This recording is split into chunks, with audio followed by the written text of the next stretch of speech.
If you're serious about property, whether that's buying at auction, doing refurbs, or scaling a portfolio, then bridging finance is something you need to understand. Used correctly, it can unlock deals you simply wouldn't be able to do otherwise. Used incorrectly, it can become very expensive very quickly. And I've personally seen both sides of that.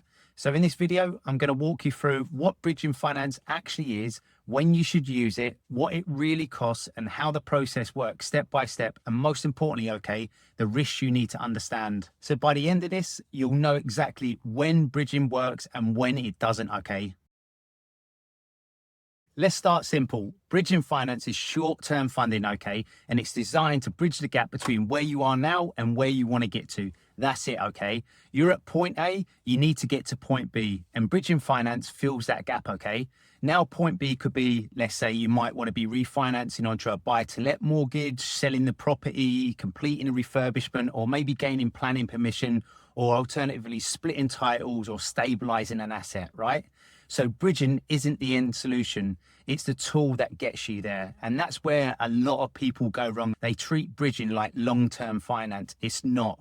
It's short-term strategic finance with a clear exit. So when does bridging finance actually make sense? So there are a few key areas to consider here. First, you've got speed. So if you need to move quickly, bridging is one of the fastest forms of finance available in the marketplace, whether that's an off-market deal, a distressed seller, or an auction purchase. Speed can be the difference between getting that deal or losing that deal. Secondly, you've got unmortgageable properties. So let's say a property doesn't meet standard lending criteria. As an example, no kitchen, no bathroom, structural issues, or poor condition. A buy-to-let lender will likely say no on that deal, but a bridging lender may say yes because they're backing the plan. Third, you've got auction purchases. So if you've got 28 days to complete, a standard mortgage just won't get you there. Bridging is often the only realistic option in this situation. Fourth, you've got refurbishment and value-add deals. Let's say you buy something, you improve it, increase the value, then you refinance or sell. And bridging essentially allows you to control the asset quickly and execute the plan. Fifth, you've got more complex or creative deals. Sometimes a deal doesn't just fit a standard lender's criteria.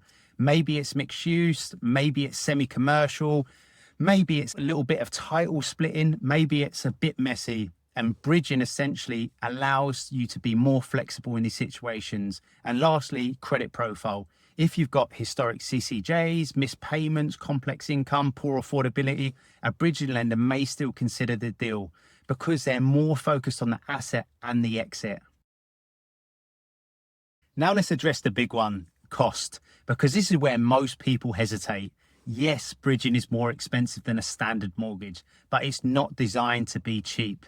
Essentially, it's designed to be fast, flexible, and short-term, And that comes at a cost. You've got interest rates to consider, and rates are typically quoted on a monthly basis. And you might see rates from anywhere from 0.5 to 0.7 to 1% per month or higher.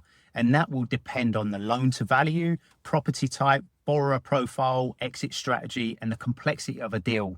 So as a rough guide, many deals land around 10% per annum or equivalent.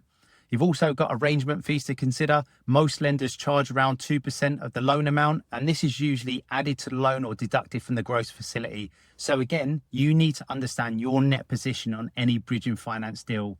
The other part to consider are exit fees. This is where people get caught out. Some lenders charge 0% exit fees, others charge 1%, and that can materially impact your return on a particular deal. So always ask these questions. Is there an exit fee?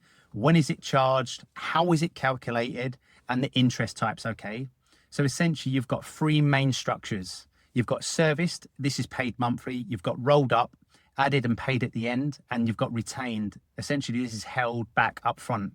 And retained interest can reduce the monthly cash flow pressure, but it also reduces your net advance. And in some cases, you may be paying interest on money you don't physically receive.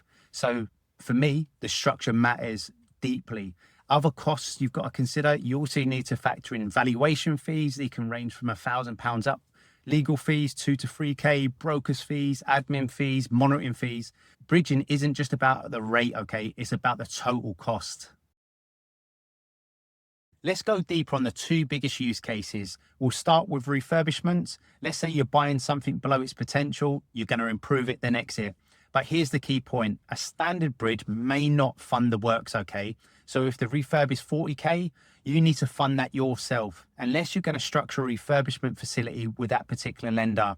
You've also got auctions, and auctions require speed, usually 28 days, sometimes 56 days. And if it is 56 days, you might have other options available in the marketplace.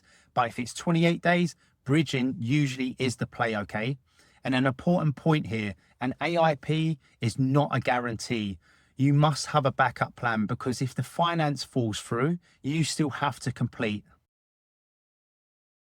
Before anything goes to a lender, you need absolute clarity. You should know the purchase price, value, loan required, works if there are any, and the exit strategy.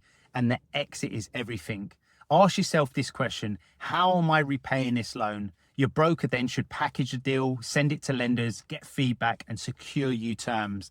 Then you'll receive an agreement in principle. Valuation is critical, and I always recommend a valuation pack to include comparable evidence, photos, plans, refurb breakdowns, and exit value. And if it's a refurb, help the valuer see the vision. If it's a below market value transaction, evidence, okay, is everything, because valuers can anchor to purchase price, and your job is to support the true value.